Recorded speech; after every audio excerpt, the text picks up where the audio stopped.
গতকাল সকাল সকাল বন্ধুর ফোন, বিকেলবেলা ঘুরতে যাব। তো কোথায় ঘুরতে যাব জানতে চাইলে বলল দেখা যাক, পরে ঠিক করে নেব। তো আমিও চিন্তা করে নিলাম, ঠিক আছে ঘুরতে যখন যাচ্ছি তাহলে আজকে শাড়ি পরবো, শাড়িটা আমার একদম পরাই হয় না। তো সেই জন্য প্ল্যান করে শাড়িটা পরে নিয়েছি। তবে হ্যাঁ, বন্ধুকে কিন্তু বলিনি, জানি আমাকে দেখলে একটু রেগে যাবে। তো সেটাই স্বাভাবিক। ওরা আমাদের গাড়িতে নিতে এসেছিল, ওদের গাড়িতে করেই আজকে আমাদের ঘুরতে যাওয়া হবে। আর গাড়িতে বসে আমরা প্ল্যান করে নেব কোথায় ঘুরতে যাচ্ছি। গাড়িতে উঠতে না উঠতেই বন্ধুর কাছে অলরেডি বকা খেয়ে নিলাম, কারণ তাকে কিন্তু আমি জানাইনি যে আমি শাড়ি পরছি। আর যদি জানাতাম তাহলে সেও শাড়ি পরতো। তো যাই হোক, তো প্ল্যান কিন্তু আমাদের হয়ে গেছে আমরা কোথায় যাচ্ছি। তবে তোমাদেরকে কিন্তু এখন আমরা বলবো না, সম্পূর্ণ ভিডিও দেখো, তাহলেই তোমরা জানতে পারবে আমরা কোথায় ঘুরতে যাচ্ছি। গাড়িতে ওঠা মাত্রই ভিডিও বলো, ছবি বলো, প্রচুর তোলা শুরু করে দিয়েছি। এবার রাস্তার ভিউটা একটু দেখে নাও। এই বিল্ডিংটা দেখে হয়তো তোমরা বুঝতে পেরে গেছো আমরা কোন দিকে যাচ্ছি। তো কথায় কথায় দেরি না করে আমরা কিন্তু পৌঁছে গেলাম গন্তব্যে। হ্যাঁ দেখো, এবার হয়তো তোমরা চিনতেই পেরে গেছো যে আমরা কোথায় এসেছি। হ্যাঁ ঠিক ধরেছো, আমরা কিন্তু প্রিন্সেপ ঘাটে এসে পৌঁছেছি। তবে যখন এসেছিলাম তখন যেহেতু সন্ধে হয়ে গেছে, তো ভিউটা একটু অন্যরকম। বিকেল বিকেল আসলে কিন্তু অনেক ভালো লাগতো।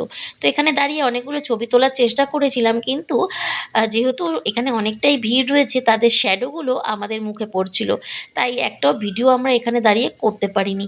তাই বললাম তাহলে গঙ্গার ঘাটের দিকে যাওয়া হোক। তো সবাই মিলে আবার গঙ্গার ঘাটের দিকেই যাচ্ছি। যাওয়ার পথে রাস্তায় কিন্তু যে ক্রসিংটা থাকে জানো, এটা রেল লাইন। তো এখন একটা, এই মুহূর্তেই একটা ট্রেন চলে গেল, ট্রেনটা যাওয়ার পরেই আমরা রাস্তাটা ক্রস করব। ক্রস করে কিন্তু চলে যাব গঙ্গার ঘাটে। আর সেখানে গিয়ে কিন্তু আমাদের মেন অ্যাট্রাকশন কী বলো তো, সন্ধ্যাবেলা গঙ্গার ঘাটে যে বোটগুলো থাকে সেগুলো কিন্তু খুব সুন্দর লাগে। তো সেইটাই মেনলি আমরা দেখতে যাচ্ছি, কারণ সন্ধেবেলা গঙ্গায় আর দেখার মতো সেরকম কিছু থাকে না। দেখো কত সুন্দর লাগছে। আর প্রতিটা ঘাটে এত সুন্দর করে লাইট দেওয়া রয়েছে, যার জন্য একদম অন্ধকার লাগে না। প্রথমে ভেবেছিলাম এখানে যখন এসেছি একটু গঙ্গার জল নিয়ে যাব, কিন্তু জলটা যেহেতু অনেকটা নিচে, আর সিঁড়িটার মধ্যে এত কাদা পাক জমে গেছে যে সাহস পেলাম না নিচে নামার। তাই আর গঙ্গা জলটা এবার নেওয়া হলো না। নেক্সট টাইম যখন আসবো অবশ্যই নিয়ে যাব। তো তোমাদেরকে একটু ভিউটা দেখিয়ে দিই।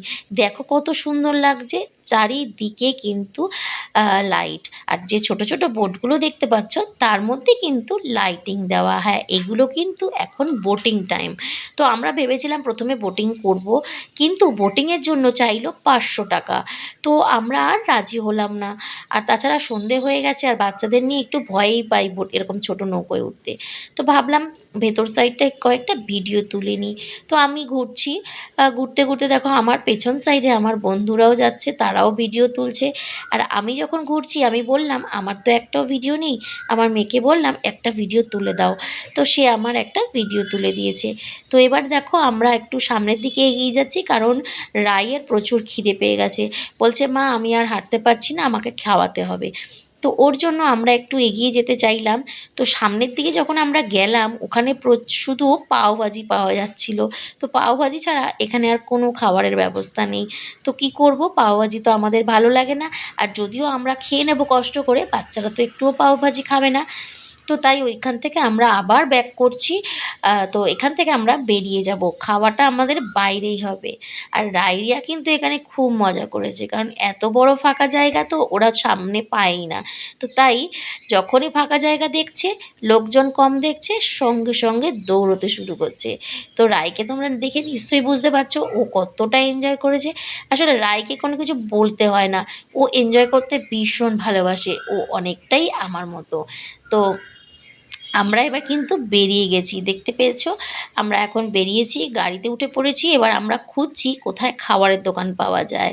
তো এখন আমরা ইডেন গার্ডেনের পাশ থেকেই কিন্তু রওনা দিয়েছি। তো গাড়িতে বসে বসে ভাবছিলাম এরকমভাবে যদি মাঝে মাঝেই ঘুরতে আসা যায় কতটাই না ভালো লাগে।